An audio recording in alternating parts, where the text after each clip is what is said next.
عم عجز ابني والله عم روجينا ما بنفسنا اصلي ما بدنا روجينا ما بدنا روجينا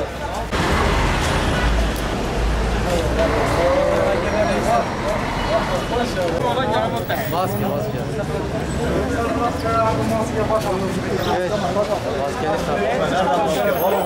Size var mı?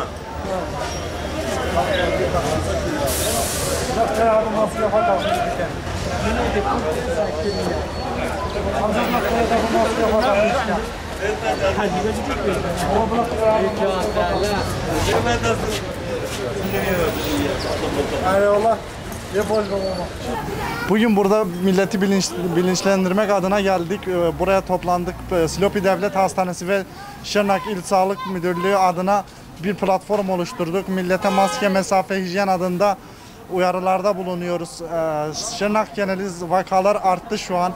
Millete maske, mesafe kuralı hakkında bilgilendirmek için ekiplerimizce her tarafa dağılmış bulunmaktayız. Bayan maskenizi takın lütfen. Olan onlara da olan bize olacak bu sefer.